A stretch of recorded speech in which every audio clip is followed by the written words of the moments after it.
Hello friends, welcome to வெயில் Rojan crime diaries. 2009 நம்ம இந்தியாவில் இருக்க மகாராஷ்டிராவில் இருக்க பூனேல நடந்த ஒரு really heart breaking true crime கேஸை தான் இன்னைக்கு நம்ம இந்த வீடியோவில் பார்க்க போகிறோம். இன்கேஸ் நீங்கள் ஐடியில் வேலை பார்க்குற பெண்களாக இருந்தாலும் சரி, இல்லை தனியாக ட்ராவல் பண்ணுற பெண்களாக இருந்தாலும் சரி, ஈவன் இரவு நேரங்களில் தனியாக ட்ராவல் பண்ணுற பெண்களாக இருந்தாலும் சரி, கடைசி வரைக்கும் இந்த வீடியோவை ஸ்கிப் பண்ணாமல் பாருங்கள். உங்கள் வாழ்க்கைக்கு ஒரு பாதுகாப்புக்கு தேவையான பல முக்கியமான விஷயங்களை இந்த வீடியோவிலேருந்து நம்ம கற்றுக்க போகிறோம். நைனா புஜாராங்கிற 28 வயசு மதிக்கத்தக்க ஒரு பெண்மணி பிறந்து வளர்ந்தது எல்லாமே கர்நாடகால தான்.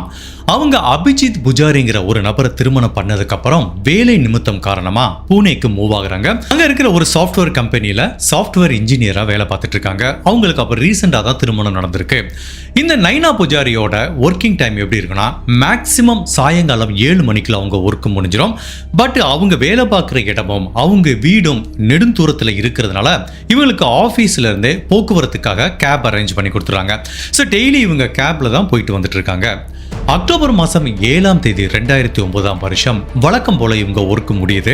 பட் அன்பார்ச்சுனேட்டா அன்னைக்கு அவங்களுக்கு எக்ஸ்ட்ரா கொஞ்சம் வேலை வந்ததுனால 7 மணிக்கு முடிகிற ஒர்க்கு 8:30 வரைக்கும் போஸ்ட்போன் ஆகுது. அப்போ தன்னோட கணவருக்கு ஃபோன் பண்ணி சொல்றாங்க, எனக்கு நீ கொஞ்சம் எக்ஸ்ட்ரா வேலை வந்துருச்சு, நான் ஒரு 1 hour இல்லை 2 hour வீட்டுக்கு லேட்டா வருவேங்கிற மாதிரி அவங்க கணவருக்கு தகவல் கொடுத்துருக்காங்க.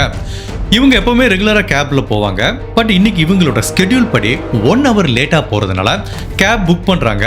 பட் என்ன நடக்குதுன்னா, இதுக்கு முன்னாடி ஏற்கனவே ஸ்கெடியூல்ல இருந்த நிறைய பேரை பிக்கப் பண்றதுக்காகவும் டிராப் பண்றதுக்காகவும் அவங்க ஆஃபீஸ்ல இருந்த எல்லா கேபும் போனதுனால இவங்களுக்கு 8 மணிக்கு கிளம்புறதுக்கு எந்த ஒரு கேபுமே அவைலபிளா இல்லை. அப்ப என்ன ஃபீல் பண்றாங்க, எவ்வளவு நேரம் தான் அப்படி நம்ம வண்டிக்காக வெயிட் பண்றது, பேசாம நம்ம பஸ்ல ஏறி போயிடலான்னு இவங்க ஆஃபீஸை விட்டு வெளியில வர்றாங்க. ஆஃபீஸுக்கு பக்கத்திலேயே ஒரு பஸ் ஸ்டாப் இருக்கு.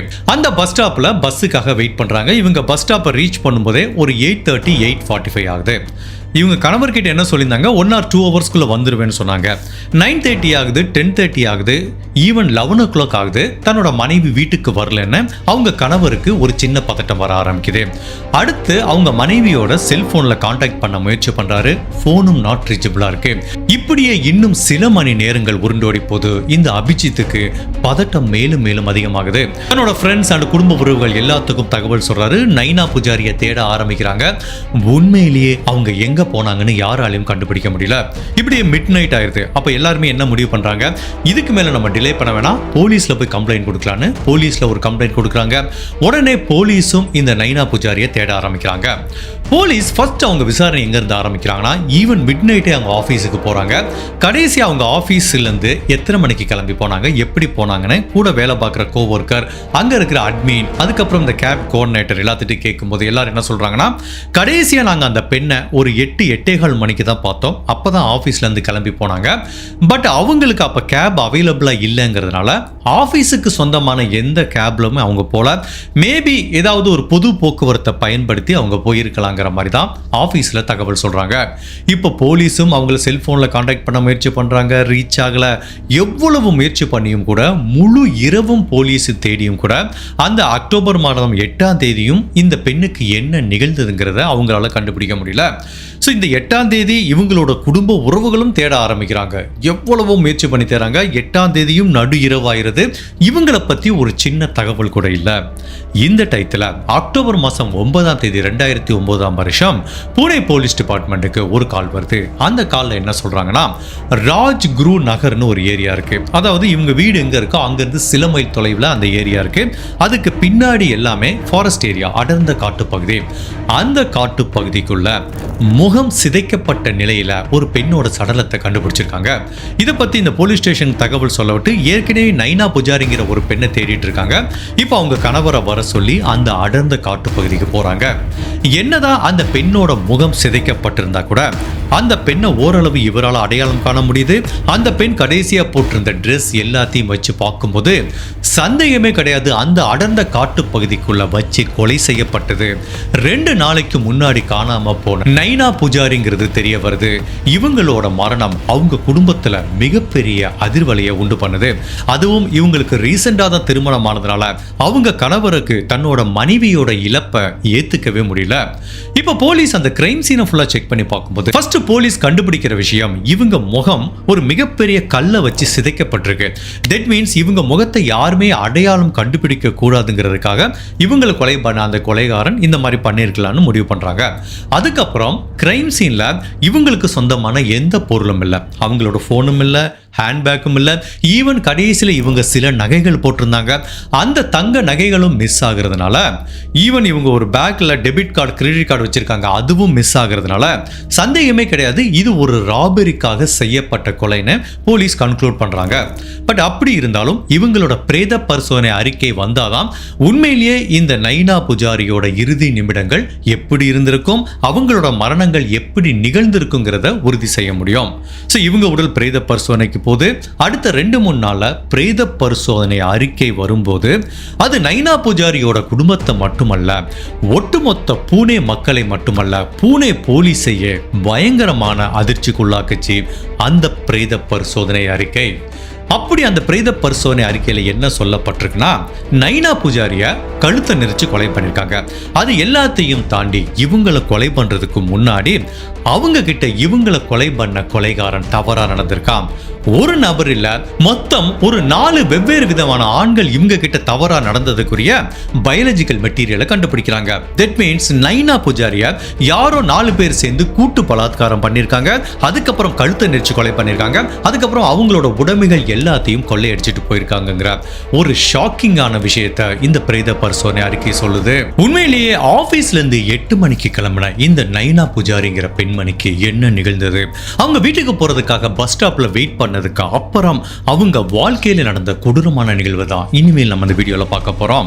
அப்படி இந்த பெண்ணுக்கு என்ன நிகழ்ந்ததுங்கிறது நம்ம தெரிஞ்சுக்கிறதுக்கு முன்னாடி உங்க டைம் 2 செகண்ட்ஸ் எனக்காக ஸ்பெண்ட் பண்ணி என்னோட வீடியோஸ் உங்களுக்கு பிடிச்சிருந்துச்சுன்னா லைக் பண்ணிட்டு கமெண்ட் பண்ணுங்க. இன் கேஸ் என்னோட சேனலை இதுவரைக்கும் நீங்க சப்ஸ்கிரைப் பண்ணாம பார்த்தீங்கன்னா மறக்காம சப்ஸ்கிரைப் பண்ணி என்ன சப்போர்ட் பண்ணுங்க. போலீஸ் அவங்களோட முதல் கட்ட விசாரணையை ஏற்கனவே அவங்க ஆபீஸ்ல தான் போய் கேட்டாங்க, திரும்பவும் கேட்கறாங்க. எல்லாரும் சொல்ற ஒரே ஸ்டேட்மெண்ட், அவங்க 8 மணிக்கு தான் ஆபீஸ்ல இருந்து கிளம்பி போனாங்க, அதுக்கப்புறம் அவங்கள பார்க்கலங்கிறாங்க. போலீஸ் என்ன ஃபீல் பண்றாங்கன்னா, இப்போ இவங்க ஆபீஸ் கேப்ல போலன்னா ஒரு பொது போக்குவரத்தை தான் பயன்படுத்தியிருப்பாங்க. அப்போ இந்த ஆபீஸுக்கு வெளியில ஒரு பஸ் ஸ்டாப் இருக்கு, அந்த பஸ் ஸ்டாப்ல தான் அவங்க கண்டிப்பா இங்க ஒரு பஸ்ஸுக்காக வெயிட் பண்ணியிருக்க சான்ஸ் இருக்குன்னு அந்த ஏரியால இருக்க சிசிடிவி கேமராவை செக் பண்ணி பார்க்கும்போது ஃபார்ச்சுனேட்டா எதிர்த்தாப்புல இந்த ஒரு கடையில் இருக்க சிசிடிவி கேமரா இந்த பஸ் ஸ்டாப்பை நோக்கி பாயிண்ட் பண்ணிருக்கு.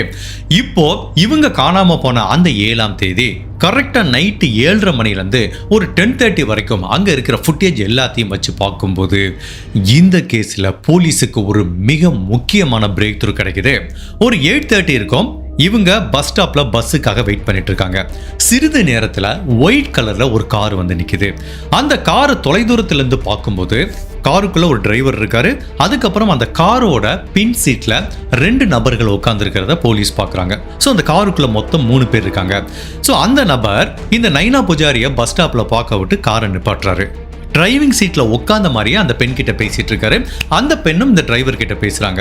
இவங்க பேசுற உடல் மொழியை வச்சு பார்க்கும்போது நைனா புஜாரிக்கு இந்த டிரைவரை ஏற்கனவே நல்லா தெரிஞ்சிருக்குன்னு தெரியுது. ஒரு 2-3 மினிட்ஸ் அவங்க கான்வர்சேஷன் போயிட்டு இருக்கு. அதுக்கப்புறம் நைனா புஜாரி அந்த கார்ல ஏறுறாங்க. அதுக்கப்புறம் அந்த கார் நொடி பொழுதுல அந்த ஏரியா விட்டு போயிருது. ஸோ இப்போ போலீஸுக்கு ஒண்ணு மட்டும் புரியுது, இந்த காருக்குள்ள இருந்த நபர் தான் மேபி நைனா புஜாரியோட மரணத்துக்கு காரணமா இருக்கணும். இந்த பஸ் ஸ்டாப்ல இருந்து கிளம்பினதுக்கு அப்புறம் அந்த கார் எந்த ரோட்லலாம் பயணம் பண்ணதுன்னு வழிநெடுக இருக்க சிசிடிவி காட்சிகளை பார்க்கும்போது அந்த காரோட நம்பர் பிளேட் கிடைக்குது. அந்த நம்பர் பிளேட்டை வச்சு செக் பண்ணி பார்க்கும்போது அந்த கார் யாருக்கு சொந்தமானதுன்னா யோகேஷ் ராட் அப்படிங்கிற ஒரு நபருக்கு சொந்தமானது. அந்த யோகேஷ் யாருன்னா அவரும் இந்த நைனா புஜாரி எந்த சாஃப்ட்வேர் கம்பெனியில் வேலை பார்க்குறாங்களோ அதே சாஃப்ட்வேர் கம்பெனியில் தான் கேப் ஓட்டுற டிரைவராக வேலை பார்த்துட்டு இருக்காரு. ஸோ இப்போ இந்த யோகேஷ்ங்கிற நபரை பிடிச்சா இந்த நைனா புஜாரிக்கு என்ன நிகழ்ந்ததுன்னு தெரிய வரும்னு அவரை பார்க்கறதுக்காக வீட்டுக்கு போனா அவர் 2-3 நாளாவே எஸ்கேப் ஆயிட்டாரு. போலீஸ் சஸ்பெக்ட்னு ஒரு நபரை ஃபிக்ஸ் பண்ணி தேடுறாங்க. அப்ப அந்த நபர் தலைமறைவாயிட்டார்னா ஆட்டோமேட்டிக்கா அவர் தான் அந்த குற்றத்தை பண்ணிருக்க சான்ஸ் இருக்கு.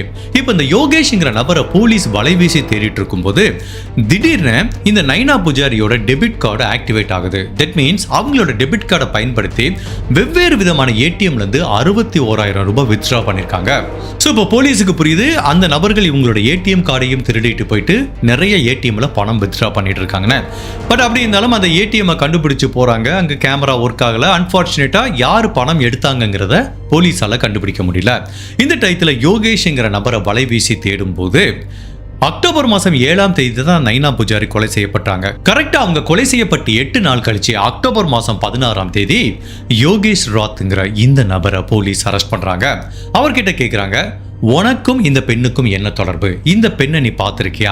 அந்த பெண்ணை நீ தான் கடைசியில் உன்னோட டாக்ஸியில் கூட்டிட்டு போனேன்னு கேட்டதுக்கு அவர் சொல்ற பதில், சார் நீங்க சொல்ற அந்த பெண் யாருன்னு எனக்கு தெரியாது. நான் 1000 பேரை டெய்லி பிக்கப் பண்ணுவேன், ட்ராப் பண்ணுவேன். ஈவன் இந்த ஆஃபீஸில் வேலை பார்க்குற பாதி பேருக்கு மேலே எனக்கு தெரியாது சார். நீங்க சொல்ற பொண்ணை நான் பார்த்ததே இல்லைங்கிற மாதிரி இந்த யோகேஷ் சொல்றான். அடுத்து உடனே போலீஸ் அந்த சிசிடிவி காட்சிகளை காமிக்கிறாங்க. வந்து நின்னது உன்னோட கார். ஏற்கனவே கார்ல 2 பேர் இருக்காங்க. நீ தான் அந்த பொண்ணை பிக்கப் பண்ணிட்டு போயிருக்க. அதுக்கப்புறம் அந்த பெண் கொலை செய்யப்பட்டிருக்காங்க. இந்த தடயம் போதுமா இல்ல வேற ஏதாவது வேணுமான இந்த சிசிடிவி காட்சிகளை வச்சு கன்ஃபரண்ட் பண்ணும்போது வேற வழியே இல்லாம தான் கூட பயணம் செஞ்ச அந்த 2 பேர் யாரு, தான் கூட நைனா புஜாரி கார்ல ஏறினதுக்கு அப்புறம் அவங்களுக்கு என்ன நிகழ்ந்ததுங்கிறத ஒன்னா சொல்ல ஆரம்பிக்கிறான். அக்டோபர் மாசம் 7ஆம் தேதி 2009ஆம் வருஷம் இவனோட டியூட்டி முடிஞ்சு இவனோட கேப் எடுத்துட்டு இவன் யோகேஷ் வெளியில வந்திருக்கான். அப்போ அதே ஆபீஸ்ல வேலை செய்யற 2 பேரை அவங்க வீட்டுல டிராப் பண்றதுக்காக கூட்டிட்டு வந்திருக்கான். ஒருத்தரோட பேர் மகேஷ், அவர் அந்த ஆபீஸ்ல தான் செக்யூரிட்டி கார்டா வேலை பார்த்துட்டு இருக்காரு. இன்னொரு நபரோட பேர் விஸ்வாஸ், அவர் அதே ஆபீஸ்ல தான் இன்னொரு கேப் டிரைவரா வேலை பார்த்துட்டு இருக்காரு. ஸோ இவங்க 2 பேர் இருக்காங்க. யோகேஷ் இப்படி உட்காந்துருக்கான், டிரைவ் பண்ணிட்டு இருக்கான். அப்போ இந்த பஸ் ஸ்டாப்பை கிராஸ் பண்ணும்போது அப்ப இந்த பெண்மணி தனியா நின்றுட்டு இருக்காங்க.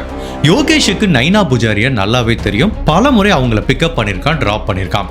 ஸோ அந்த ஒரு நட்பு முறையில் அவங்க கிட்ட கேட்குறான், என்னாச்சு மேடம் கேட்டதுக்கு, இல்லை இன்னைக்கு நான் கேபை மிஸ் பண்ணிட்டேன், பஸ்ஸுக்காக வெயிட் பண்ணிட்டு இருக்கேங்கிற மாதிரி சொல்றாங்க. மேடம் எனக்கு உங்க ஏரியா நல்லா தெரியும், என்னோட ஃப்ரெண்ட்ஸ் 2 பேரை டிராப் பண்றதுக்காண்டி தான் போறேன். ஈவன் உங்க வீடை தாண்டி தான் இவங்க வீட்டுக்கு நான் டிராப் பண்ண போறேன். நீங்க வந்தீங்கன்னா உங்க வீட்டில் டிராப் பண்ணிடுங்கிற மாதிரி இவன் சொல்றான். பட் இவங்களை பொறுத்த வரைக்கும் யோகேஷ்ங்கிற இந்த டிரைவர் பல நாள் பரிச்சயமானவங்க. பின்னாடி இருக்க 2 பேர்த்தையும் இவங்க 1 or 2 டைம்ஸ் பார்த்துருக்காங்க. இந்த செக்யூரிட்டி கார்டா பார்த்துருக்காங்க, டிரைவரா பார்த்துருக்காங்க. சரி, எல்லாருமே நம்ம ஆஃபீஸில் வேலை பார்க்குற கோவொர்க்கர் அப்படிங்கிற ஒரு முறையில் நம்பி இந்த கார்ல ஏறுறாங்க. பட் இதுதான் நைனா புஜாரி அவங்க வாழ்க்கையில பண்ண மிகப்பெரிய தவறு. இதுக்கப்புறம் அந்த பெண்ணுக்கு நடந்த நிகழ்வு நம்ம கற்பனைக்கும் அப்பாற்பட்டது.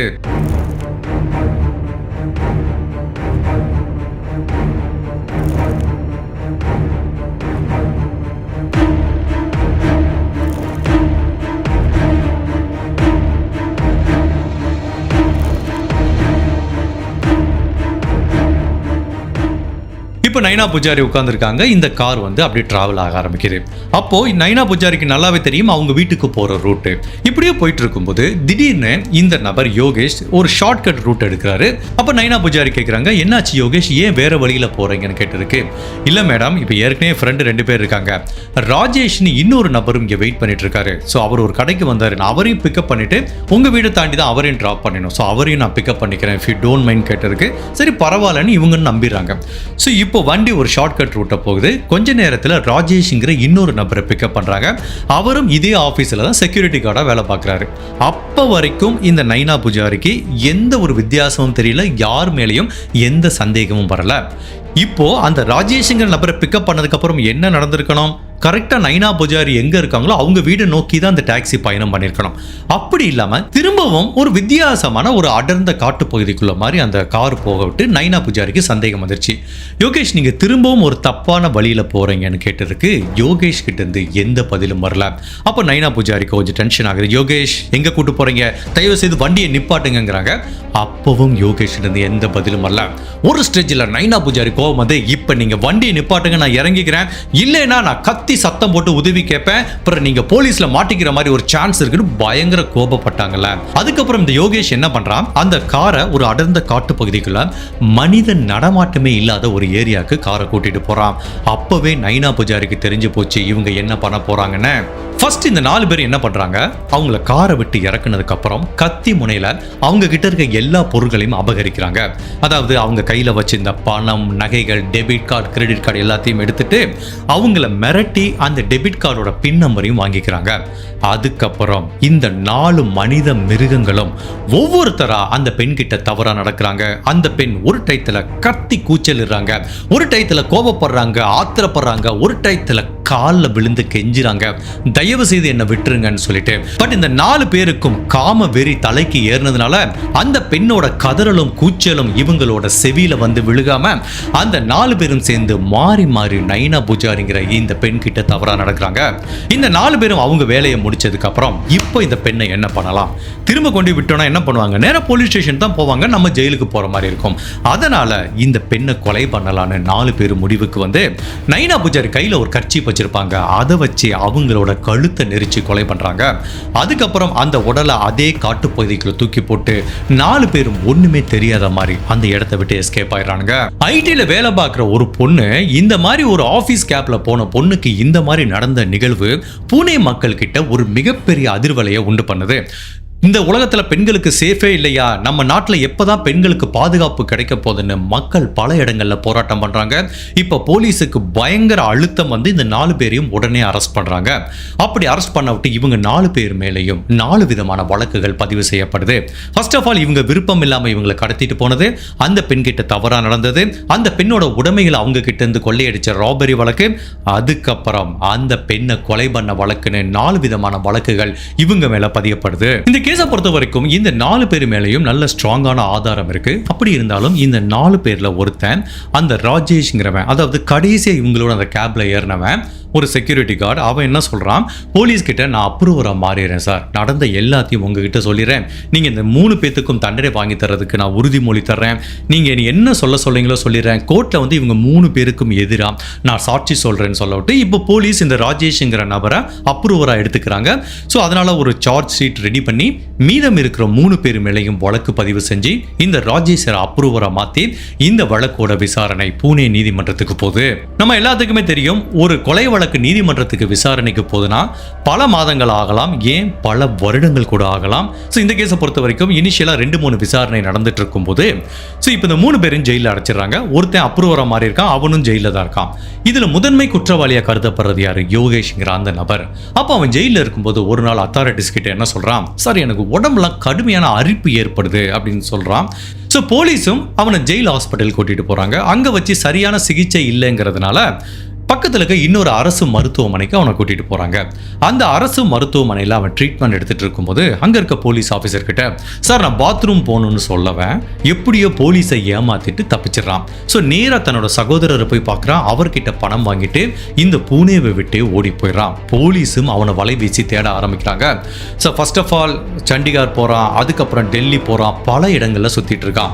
கடைசியில் பஞ்சாப்ல இருக்கிற அமிர்தசரஸ்ங்கிற ஊருக்கு வந்துறான். அங்க நம்மளுக்கு தெரியும் பொற்கோவில் தெரியும்ல, அங்க வந்து நிறைய வந்து அன்னதானம் பண்ணுவாங்க. ஸோ அதை சாப்பிட்டுட்டா வேலையே பார்க்க தேவையில்லை, கொஞ்ச நாள் அங்கே அன்னதானம் சாப்பிட்றது அங்கேயே தூங்குறதுன்னு வாழ்க்கையை வாழ்ந்துட்டு இருக்கான். அதுக்கப்புறம் அங்கே ஒரு ஹோட்டலில் வேலை வாங்கி தலைமறைவான ஒரு வாழ்க்கையை வாழ்ந்துட்டு இருக்கான். ஸோ போலீஸும் அவனை கண்டுபிடிக்கவே முடியல. இதனால இந்த வழக்கோட விசாரணை டிலே ஆகிட்டு இருக்கு, ஏன்னா முதன்மை குற்றவாளியை தப்பிச்சிட்டான். ஸோ போலீஸும் அவனை பிடிக்க எவ்வளவோ முயற்சி பண்றாங்க, முடியல. ஸோ இவனும் அமிர்தசரஸ்ல சில மாதங்கள் ஹைட் பண்ணிட்டு இருக்கும்போது அவனுக்கு ஏற்கனவே திருமணமாகி குழந்தைலாம் இருக்கு. இப்போ தன்னோட மனைவியை மிஸ் பண்ண ஆரம்பிக்கிறான், குழந்தைய மிஸ் பண்ண ஆரம்பிக்கிறான். சரி நம்ம ஒரே ஒரு டைம் போயிட்டு தன்னோட குடும்பத்தை பார்த்துட்டு வந்துடலான்னு இவன் பூனேக்கு வர்றான். வந்தவன் தன்னோட மனைவியை பார்க்குறான், குழந்தைய பார்க்குறான். சில நாள் இருந்துட்டு திரும்பவும் இந்த அமிர்தசரஸுக்கு வந்துடுறான். பரவாயில்லையே, நம்ம பூனேக்கு ஒரு தடவை போயிட்டு வந்துட்டோம், போலீஸ் நம்மளை பிடிக்கலன்னு டெய்லி தன்னோட மனைவி கிட்ட ஃபோன் பேசுறான். இந்த தகவல் போலீஸுக்கு போது போலீஸ் இவனோட ஃபோன் நம்பரை ட்ரேஸ் பண்றாங்க. அவன் எங்க இருக்கான்னு தெரியுது. ஃபைனலா அமிர்தசரஸ்ல வச்சு அவனை அரெஸ்ட் பண்ணி திரும்ப பூனேக்கு விசாரணை கூட்டிட்டு வராங்க. ஸோ இவன் தப்பிச்சு போனதுனால தான் இந்த வழக்கோட விசாரணை டிலே ஆகுது. பல வருடங்கள் இவன் என்னதான் மறைஞ்சு இருந்தாலும் அதுக்கப்புறம் இவனை பிடிச்சிட்டு வந்து போலீஸ் விசாரணை பண்ணா கூட இந்த வழக்கோட விசாரணையில எப்ப தீர்ப்பு தர்றாங்கன்னா 2017 வருஷம் தான் தீர்ப்பு தர்றாங்க. அந்த தீர்ப்புல என்ன சொல்றாங்கன்னா, இவங்களை கடத்திட்டு போய் கொலை பண்ண வழக்குல 3 பேரும் குற்றவாளிங்கிற மாதிரி உறுதி செய்யப்பட்டு புனே நீதிமன்றத்தில் இந்த 3 பேருக்கும் மரண தண்டனை கொடுக்குறாங்க. யார் யாருக்கு? யோகேஷ்ங்கிற முதன்மை குற்றவாளி, ஃபர்ஸ்ட் ஆஃப் ஆல் அவங்க கூட கார்ல இந்த மகேஷ் அண்ட் விஸ்வாஸ்ங்கிற 2 பேத்துக்கும்.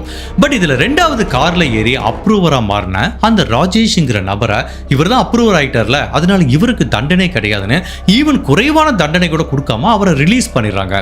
இந்த தீர்ப்பு முதல் 3 பேத்துக்கும் கொடுத்த மரண தண்டனை சரியான தீர்ப்பு, மக்கள் கிட்ட வரவேற்பை பெற்றது. பட் ஒருத்தனுக்கு அட்லீஸ்ட் இவன் அப்ரூவரா மாறினா கூட அவனுக்கு ஒரு ஆயுள் தண்டனையாவது கொடுத்துருக்க வேணாமா? அவன் நிரபராதின்னு சொல்லி ரிலீஸ் பண்ணது உண்மையிலேயே பொதுமக்கள் கிட்ட கோபத்தையும் அவ்வளவு வெறுப்பையும் உண்டு பண்ணுது. பிகாஸ் இவங்க 4 பேரும் சேர்ந்து தான் பண்ணியிருக்காங்க, 4 பேரும் தான் கடத்திட்டு போயிருக்காங்க. இந்த 4 பேர் தான் அந்த பெண் கிட்ட தவறா நடந்து 4 பேரும் சேர்ந்து தான் கொலை பண்ணியிருக்காங்க. ஒருத்தன் அப்ரூவரா மாறிட்டாங்கிறதுக்காக அவனை எப்படி ரிலீஸ் பண்ண முடியுங்கிறதா எல்லாரோட பாயிண்ட். பட் நீதிமன்றம் என்ன நினைச்சாங்கன்னு தெரியல. இந்த ராஜேஷ்ங்கிற நபர் அப்ரூவர் ஆயிட்டாருன்னா அவருக்கு தண்டனையே கொடுக்காம ரிலீஸ் பண்ணிடுறாங்க. ஸோ இப்போ இந்த ரிமைனிங் குற்றவாளிகள் 3 பேரும் தங்களோட மரண தண்டனையை நோக்கி பூனே ஜெயிலில் வெயிட் பண்ணிட்டு இருக்காங்க. அவங்களுக்கு இதுவரைக்கும் மரண தண்டனை நிறைவேற்றப்படலைங்கிற மாதிரி தான் தெரியுது. உண்மையிலேயே நம்மள மாதிரி ஐடியில் எவ்வளவு பேர் வேலை பார்க்குறவங்க இந்த வீடியோ பார்த்துட்டு இருப்பீங்க.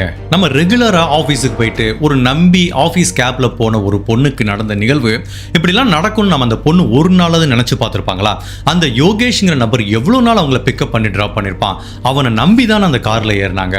உண்மையிலேயே இந்த நிகழ்வு ஐடியில் வேலை பார்க்குற மக்கள் கிட்ட ஒரு பெரிய பதட்டத்தை உண்டு பண்ணது.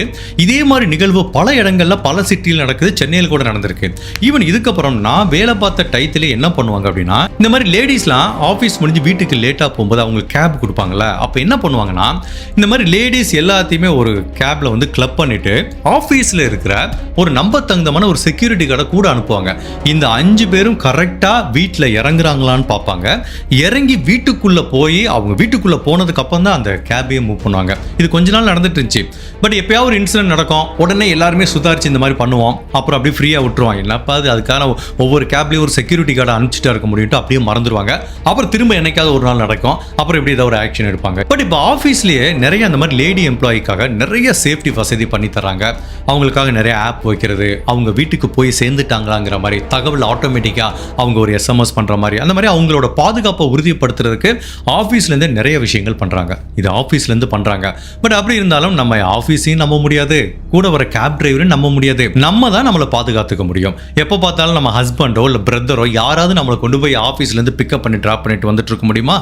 முடியவே முடியாது. ஸோ இந்த கேஸ் இதோட முடிஞ்சது. இதுக்கப்புறம் இந்த வழக்கு சம்பந்தமா நிறைய பெண்கள் இந்த மாதிரி கேப்ல ஆஃபீஸுக்கு தனியாக போயிட்டு வர்றீங்க, லேட் நைட் வர்றீங்க. ஈவன் சில பேர் பார்த்தீங்கன்னா இந்த மேக்கப் ஆர்டிஸ்ட்டை பற்றி நிறைய ரீல் பார்ப்பேன். அவங்களுக்குலாம் பார்த்தீங்கன்னா ஏர்லி மார்னிங் முகூர்த்தம் இருக்கும். ஸோ காலையில் 2 மணிக்கு 3 மணிக்கு வீட்டில் இருந்து கிளம்பி போவாங்க. அந்த மாதிரி நிறைய பெண்கள் அவங்க பிஸ்னஸ் ரிலேட்டடாகவும் தனியாக ட்ராவல் பண்ணுற மாதிரி ஒரு சூழ்நிலை இருக்கு. அந்த மாதிரி ட்ராவல் பண்ணுற பெண்கள் ஏற்கனவே நீங்கள் பாதுகாப்பாக தான் இருப்பீங்க. பட் அப்படி இருந்தாலும் உங்களுக்காக நான் நெட்டில் படித்து சில முக்கியமான டிப்ஸை சொல்ல போகிறேன். கேஸ் இதோட முடிஞ்சது. நிறைய பேருக்கு நம்ம கொடுக்குற டிப்ஸ் பிடிக்காது, அதனால அந்த மாதிரி ஆளுங்களாம் இங்கேயே நீங்கள் ட்ராப் பண்ணிக்கலாம். இன்கேஸ் பெண்கள் உங்கள் பாதுகாப்புக்கு இது உதவியாக இருக்குன்னு நினச்சிங்கன்னா நம்ம ஃபர்தராக கண்டினியூ பண்ணலாம். ஸோ ஃபர்ஸ்ட் ஆஃப் ஆல் வந்து இப்போ ஒரு பெண் லேட் நைட்டில் ட்ராவல் பண்ணுறாங்கன்னா 2 விதமாக இருக்கும். ஒன்று ஆஃபீஸில் கேப் கொடுத்துருவாங்க, அப்படி இல்லைன்னா நம்ம தனியாக வந்து ஒரு ஓலா மாதிரி டாக்ஸி புக் பண்ணிட்டு வருவோம். ஸோ ஆஃபீஸில் இப்போ கேப் கொடுக்குறாங்கன்னா ஓகே, நம்மளுக்கு ஒரு ரெக்கார்ட் இருக்கும், இவங்க எப்போ வர்றாங்க போகிறாங்க, எந்த டிரைவர் எந்த வண்டியில் போகிறாங்கன்னு. ஸோ நீங்கள் இந்த மாதிரி வெளியில் ஒரு கேப் புக் பண்ணிட்டு வரும்போது சில பேர் என்ன பண்ணுவாங்கன்னா, பணம் கம்மியாக இருக்குன்னு இப்போ லேட்டஸ்ட்டாக எவ்வளவோ கேப் சர்வீஸ் வந்திருக்கு. அந்த மாதிரி ஒரு ரெப்யூட்டபிள் சர்வீஸாக இல்லாமல் ஏதோ ஒருத்தவனை காசு கம்மியாக இருக்குன்னு புக் பண்ணாதீங்க. அதை தாண்டி இப்படி ரோட்டில் வர்ற ஆட்டோ டாக்ஸிலாம் புக் பண்ணிட்டு வர்றது நம்மளுக்கு சேஃப்டியே கிடையாது. பிகாஸ் நீங்கள் எந்த ஆட்டோவில் ஏறுறீங்க, எந்த டாக்ஸியில் ஏறுறீங்கன்னு நம்மளுக்கு இதுவே கிடையாது, ஒரு ரெக்கார்டே இருக்காது. ஸோ அதனால் நீங்கள் லேட் நைட் எங்கே போனாலும் வந்தாலும் இப்போ ஓலாவோ இல்லை ஊபரோ இந்த மாதிரி ஒரு ரெப்யூட்டபிள் டாக்ஸி, இதில் வர்றதுலேயே நிறைய கிரைம் நடக்குது. At least we have a record, நீங்கள் யார் கூட போயிருக்கீங்க, எந்த டாக்ஸியில் போயிருக்கீங்க அப்படிங்கிற மாதிரி ரெக்கார்டாக இருக்கும். ஸோ ஃபர்ஸ்ட் ஆஃப் ஆல் முகம் தெரியாத இந்த மாதிரி ரெப்யூட்டபிள் சர்வீஸ் இல்லாத எந்த டாக்ஸியும் அதுவும் அன்டைத்தில் கண்டிப்பாக எடுக்காதீங்க. சரி ஓகேப்பா, இப்போ நான் ஊபர் ஓலாவில் ஏறிட்டேன். இப்போ எல்லா டாக்ஸி சர்வீஸ்லையும் சூப்பரான ஒரு இது கொண்டு வந்திருக்காங்க, ஷேர் பண்ணுறது, ரைட் டீட்டெயிலை ஷேர் பண்ணுறது. அதை நீங்கள் உடனே உங்களோட கணவர்கிட்டயோ குடும்ப உறவுகள்கிட்டயோ ஷேர் பண்ணிடுங்க வாட்ஸ்அப்பில். ஸோ அவங்களும் ட்ராக் பண்ணலாம், நீங்கள் எங்கே வந்துட்டுருக்கீங்க, எங்கே போயிட்டுருக்கீங்க, எந்த டாக்ஸியில் வரீங்க, அந்த டிரைவரோட பேர் என்ன அப்படிங்கிற மாதிரி எல்லா டீட்டெயிலும் அவங்களுக்கும் கிளியராக தெரியும். ஸோ மேபி உங்களுக்கு ஒரு ஆபத்து வந்தால் கூட உங்கள் குடும்ப உறவுகள் கரெக்டாக உங்கள் லொக்கேஷனை அவங்களால ட்ரேஸ் பண்ண முடியும். ஸோ அதுக்கப்புறம் இன்னொரு மிக முக்கியமான டிப்ஸ் என்ன சொல்கிறாங்கன்னா, நீங்கள் இன்கேஸ் நீங்கள் தனியாக வந்தீங்கன்னா எப்போவுமே சரி முன் சீட்டில் உட்காராதீங்க. 99% எல்லா பெண்களும் தனியாக வரும்போது பேக் சீட்டில் தான் உட்காருவாங்க. பட் இருந்தாலும் சொல்கிறேன், சில பேர் ரொம்ப ஸ்போர்ட்டிவாக நான் நல்லா பேசுவேன், ஜாலியாக பேசுவேன் அப்படின்னு டிரைவர் கூட பேசுகிறதுக்காக முன்னாடி உட்காராதீங்க. அது உண்மையிலேயே அன்வான்ட் கான்வர்சேஷனை உங்களுக்கு கொண்டுட்டு போகும். ஸோ எப்போவுமே பேக் சீட்டை தான் நீங்கள் ப்ரிஃபர் பண்ணுங்கள். அதுக்கப்புறம் இன்னொரு மிக முக்கியமான விஷயம், நீங்கள் சில பேர் பார்த்தீங்கன்னா ஷேர் ஆட்டோவில் போவாங்க, இல்லைன்னா தனியாக டாக்ஸியில் போகிறீங்கன்னு வச்சுக்கோங்களேன். டாக்ஸியில் முகம் தெரியாத நபர் பல பேர் வருவாங்க. ஈவன் உங்களுக்கு டிரைவரே முகம் தெரியாத நபராக இருக்கும். ஸோ தனியாக ஒரு டிரைவர் கூட போனாலோ இல்லை பல பேர் கூட போனாலோ அனாவசியமாக எதுவுமே பேசாங்க. ஹாய் உங்கள் பேர் என்ன, உங்கள் பேர் என்ன, இந்த ஆஃபீஸில் வேலை பார்க்குறேன், இங்கே வேலை பார்க்குறேன்னு ஒரு அரை மணி நேரம் ஒரு ட்ராவல் பண்ணுற டிஸ்டன்ஸில் உங்களையும் அறியாமல் உங்களை பற்றியான அவ்வளோ டீட்டெயில்ஸும் நீங்கள் சொல்லிடுவீங்க. அது என்றைக்குமே உங்களுக்கு பேராபத்தில் முடியும். ஸோ டாக்ஸியில் ஏறி உட்காந்திங்களா, யாருக்கிட்டையும் அனாவசியமாக பேசாதீங்க. பகலில் போகும்போது நீங்கள் பேசுங்க, வேணான்னு சொல்ல. அதுவும் நைட்டு இந்த மாதிரி சூழ்நிலையில் யாருக்கிட்டையும் பேசாதீங்க. எஸ்பெஷலி முன்னாடி உட்காந்துட்டு இருக்க அந்த டிரைவர்கிட்ட பேசாதீங்க. இது என்னமோ நம்ம எல்லா டிரைவரையும் தவறான ஒரு டிரைவருங்கிற மாதிரி நம்ம சித்தரிக்கிறது கிடையாது. மேபி தவறான டிரைவரும் இருக்கலாம், இல்லை நல்ல டிரைவர்ஸும் இருக்கலாம். நம்ம ப்ரிடிக்ட் பண்ண முடியாதுல்ல. நம்ம ஜென்ரலான ஒரு ஃபேக்டரை பற்றி பேசுகிறோம். அதனால கால் டாக்ஸி ஓட்டுற எல்லாருமே பேடான பீப்புள் நான் சொல்ல வரல. சரி, ஓகே, இப்போ நீங்கள் டாக்ஸியில் ஏறிட்டீங்க. அப்போ சில பேர் என்ன பண்ணுவாங்கன்னா, ஒன்று தூங்கிடுவாங்க, அப்படி இல்லைன்னா பாட்டு கேட்டு வருவாங்க. இது ரெண்டையுமே பண்ணக்கூடாது. நீங்கள் தூங்குனீங்கன்னா என்ன ஆகும், உண்மையிலேயே உங்கள் ரைடு கரெக்டான டைரெக்ஷனில் தான் போயிட்டு இருக்காங்கிறது நம்மளுக்கு தெரியாது. நீங்கள் நல்லா தூங்கிட்டீங்க, அவன் வேற எங்கேயாவது இந்த மாதிரி காட்டுக்குள்ளே கூட்டிகிட்டு போயிட்டு நாளைக்கு இந்த பெண்ணுக்கு நடந்த மாதிரி உங்களுக்கு நடக்கிறதுக்கு வாய்ப்பு இருக்குல்ல. ஸோ எப்போவுமே டாக்ஸியில் தனியாக வரும்போது தூங்காதீங்க. அதுக்கப்புறம் ரெண்டாவது, பாட்டு கேட்டு வர்றது கூட ரிஸ்க்குங்கிறாங்க. நம்ம நல்ல காதில் இப்படி ஏர்பட்ஸை போட்டு சவுண்டாக வச்சுட்டோம்னு வச்சுக்கலாம், ஆகா நைட்டு இளையராஜா பாட்டு கேட்டு போகிற ட்ராவலே சொகண்டா. அதெல்லாம் நம்ம 4 ஹஸ்பண்டோட இல்லை ஃபேமிலியோட போனால் நிம்மதியாக கேட்டு வரலாம். பட் தனியாக போகும்போது நம்ம பாட்டு கேட்டோன்னா நம்ம கான்சன்ட்ரேஷன் டைவர்ட் ஆகிறதுக்கு சான்ஸ் இருக்குது. ஸோ இல்லைனா சுற்றி என்ன நடக்குது, இப்போ டிரைவர் இருக்கான், அவன் யாருக்கிட்டையாவது பேசுகிறான், நம்மளை கடத்திட்டு போகிறதுக்கு யார்ட்ட பிளான் பண்ணால் கூட அவன் என்ன பேசுகிறாங்கிறது நம்மளுக்கு தெரியாமல் போயிடும். ஸோ அதனால் தனியாக ட்ராவல் பண்ணும்போது தூங்கக்கூடாது. அதை எல்லாத்தையும் தாண்டி பாட்டு கேட்டு வர்றதும் ரிஸ்க்குங்கிறாங்க. அதுக்கப்புறம் இன்னொரு மிக முக்கியமான விஷயம், சில பேர் என்ன பண்ணுவாங்க, சரி ஓகே ட்ராவலில் இருக்கிற நேரம் தான்ப்பா நம்ம எல்லாத்துட்டையும் ஜாலியாக ஃபோனில் பேசலான்னு நமக்கே தெரியும், ஃப்ரீயாக இருக்க டயத்தில் ஃபோன் பேசுவோம். அப்படி ட்ராவல் ஏறி உட்காந்தாலும் ஏர்பட்ஸை போட்டு யார்கிட்டயாவது பேச வேண்டியது, ஊரில் இருக்க அவங்க அம்மா அப்பா மாமனார் மாமியார் எல்லாத்துட்டையும். அப்படி பேசும்போது என்ன ஆகுனா, உங்களே அறியாமல் நீங்கள் பேசுகிற ஒவ்வொரு வார்த்தையும் உங்களை பற்றியான பர்சனல் டீட்டெயில் அந்த டிரைவருக்கு போய் சேர்றதுக்கு வாய்ப்பு இருக்குது, இல்லை பக்கத்தில் பயணம் பண்ணுற எல்லாத்துக்கும் போய் சேர்றதுக்கு வாய்ப்பு இருக்குது. இப்படி ஒரு சினாரியோ எடுத்துப்போம். இப்போ நீங்கள் உங்கள் கணவனோட இருக்கீங்க, உங்கள் கணவர் ஏதோ வெளியூரில் வேலை நிமித்தமாக போயிட்டார். அப்போ உங்கள் அம்மா கால் பண்ணுறீங்க, ஆமாம்மா இன்னைக்கு லேட் ஆச்சுமா, இப்போதாம்மா கிளம்புறேன், அவர் வேற வெளியூர் போயிட்டாரு, இன்னும் போகணும், இனிமேல் தான் போய் ஏதாவது பண்ணி சாப்பிட்ணும், வீட்டில் யாரும் இல்லை, ஆமாம்மா நான் போயிடுவேன். அப்படின்னா என்ன அர்த்தம், பக்கத்தில் உங்களுக்கு கிளியராக தெரியும் இந்த பொண்ணை எங்கே ட்ராப் பண்ண போகிறோங்கிறது அவங்களுக்கு தெரியும், அந்த வீட்டிலோட கணவரும் இல்லைன்னு தெரியும், அந்த பொண்ணு தனியாக இருக்காங்கன்னு தெரியும். இது வரைக்கும் தவறு பண்ணணும்னு நோக்கம் இல்லாதவனுக்கு கூட இந்த தகவல் தெரிஞ்சிச்சுன்னா கண்டிப்பாக அவன் தப்பு பண்ணுறதுக்குரிய சான்ஸ் இருக்குது. அதுக்குரிய ஆப்ஷனை நம்ம எப்போவுமே கொடுக்கக்கூடாது. ஸோ தனியாக ட்ராவல் பண்ணுறது கூட மட்டுமல்ல, எப்போ பண்ணாலும் சரி, ஒரு பொது இடத்துல நீங்கள் உங்களே அறியாமல் ஃபோன் பேசும்போது நிறைய பர்சனல் தகவலை வெளியில் சொல்கிறதுக்கு வாய்ப்பு இருக்குது. ஸோ அதனால் பொது வெளியில், அதுவும் லேட் நைட் ட்ராவலில் ஃபோன் பேசும்போது ரொம்பவே கவனமாக பேசுங்க. அதுக்கப்புறம் இப்போ நிறைய பேர் என்ன பண்ணுவாங்கன்னா, இப்போ சில பேருக்கு வெளியூரில் நார்த் இந்தியாவிலேருந்து நிறைய பேர் சென்னைக்கு வந்து வேலை பார்க்குறாங்கன்னு வச்சுக்கோங்களேன். அவங்க எங்கேயும் சிறுசேரியில் வேலை பார்க்குறாங்க, வீடு தாம்பரத்தில் இருக்குது, அவங்க ஒரு கேப் புக் பண்ணி வராங்க. இந்த ரூட்டை பற்றியே அவங்களுக்கு தெரியாது, சென்னையை பற்றியே தெரியாது.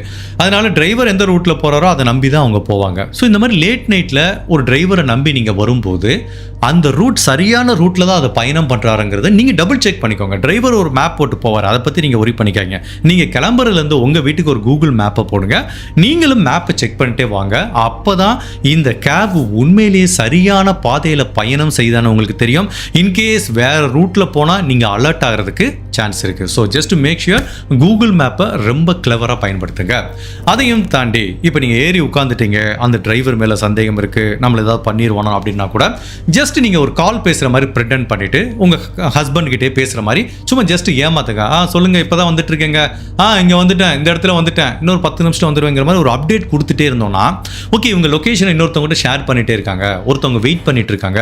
இன்கேஸ் இந்த பெண்ணை இப்போ நம்ம ஏதாவது பண்ணால் நம்மளை ட்ராக் பண்ணுறதுக்கு சான்ஸ் இருக்குன்னு, இன்கேஸ் அந்த கிரைம் பண்ணணும்னு நினைக்கிறவங்க கூட அதை ஸ்டாப் பண்ணுறதுக்கு சான்ஸ் இருக்குது. இது எப்போ பயன்படுத்தணும் அப்படின்னா, உண்மையிலேயே அந்த டிரைவர் உங்ககிட்ட ஏதோ தவறாக நடந்துக்க போகிறான், ஏதோ உங்களுக்கு ஒரு உள்ளுணர்வு சொல்லும் பார்த்தீங்களா, பெண்கள் சொல்கிற உள்ளுணர்வு 99% கரெக்டாக இருக்கும். அந்த மாதிரி ஏதோ ஒரு ஆபத்து நடக்க போகுதுன்னு ஃபீல் வரும்போது இந்த மாதிரி நீங்கள் ப்ரெட்டெண்ட் பண்ணி கூட நடிக்கலாம். ஸோ இந்த மாதிரி இன்னொரு டிப்ஸ் கூட நான் படித்தேன். இப்போ இன்கேஸ் நம்ம ஒரு டாக்ஸி எடுக்கிறோம்னு வச்சுக்கோங்களேன், அந்த டாக்ஸியில் ஏறுறதுக்கு முன்னாடி அந்த டாக்ஸியோட ஃப்ரண்ட் போர்ஷன், அந்த நம்பர் பிளேட் தெரியுற மாதிரி ஒரு ஃபோட்டோ எடுங்க. அது வந்து அந்த டிரைவர் பார்க்குற மாதிரி எடுத்துகிட்டு ஏறினீங்கன்னா அப்போ நீங்கள் அந்த ஃபோட்டோவை எடுத்து யாருக்கு அனுப்பக்கூட வேணாம். அப்போ அந்த டிரைவர் என்ன நினைக்கிறதுக்கு வாய்ப்பு இருக்குன்னா, ஓகே இந்த பொண்ணு நம்ம நம்பர் தான் ஃபோட்டோ எடுத்துட்டா, யாருக்கும் அனுப்ப போகிறா, ஓகே நம்ம ஏதாவது தவறு பண்ணால் மாட்டிப்போம் அப்படிங்கிற மாதிரி அந்த டிரைவருக்கு ஒரு பயம் இருக்கும். இப்போது நம்ம ஊபர் ஓலாலாம் போனால் எந்த நம்பரில் ட்ரைவ் பண்ணுறீங்கிற டீட்டெயிலாம் நம்மளுக்கு தெரியும். இன்கேஸ் உங்களுக்கு அந்த மாதிரி டாக்ஸி கிடைக்கல, ரோட்டில் போகிற ஒரு ஆட்டோவை தான் நான் எடுக்க வேண்டியது இருக்குது அப்படின்னு வச்சுக்கோங்களேன், நம்ம என்ன பண்ணுவோம், 99% இந்த மாதிரி ஊபர் இந்த சர்வீஸ் எடுக்காம ஒரு ரோட்ல போற ஆட்டோவை கையை நிப்பாட்டிட்டு எடுத்தோம்னு வச்சுங்களேன், அந்த ஆட்டோவோட நம்பர் சத்தியமா நம்ம மெமரியில இருக்காது, நம்ம அந்த நம்பரே பார்க்க மாட்டோம். அந்த மாதிரி சூழ்நிலையில அந்த டிரைவர் கிட்ட கேட்டு அதை அவருக்கு முன்னாடியே ஒரு போட்டோ எடுத்தீங்கன்னு வச்சுங்களேன், கண்டிப்பா தப்பு பண்ணணும்னு நினைக்கிறவனு கூட ஆகா நம்ம நம்பர் தெரியுது, இவங்க நம்மளை மாட்டி விட்டுருவாங்க, அவனுக்கு நம்ம தப்பு பண்ணக்கூடாதுன்னு அவனுக்கு ஒரு சின்ன பயம் வர்றதுக்கும் வாய்ப்பு இருக்கு. அதுக்கப்புறம் இன்னொரு மிக முக்கியமான டிப்ஸ் என்னன்னா, ஒரு எமர்ஜென்சி நம்பர். ஓகே, உங்களுக்கு ஒரு ப்ராப்ளம் வந்துச்சுன்னா யாரை ஃபர்ஸ்ட் கூப்பிடுவீங்க? உங்க ஹஸ்பண்டையா, பிரதரையா, இல்லை யாரை கூப்பிடுவீங்கன்னு ஃபீல் பண்ணீங்களோ அவங்களோட நம்பரை டயல் பண்ணி ரீசன்ட் டயல் லிஸ்ட்டில் வச்சுக்கோங்க. பிகாஸ் நம்மளுக்கு ஒரு சில எமர்ஜென்சி வரும்போது நம்மளுக்கு ஒரு 5 செகண்ட்ஸ் தான் கிடைக்கும். அந்த 5 செகண்ட்ஸில் நீங்கள் காண்டாக்டில் போய் தேடி கால் பண்ண முடியாது.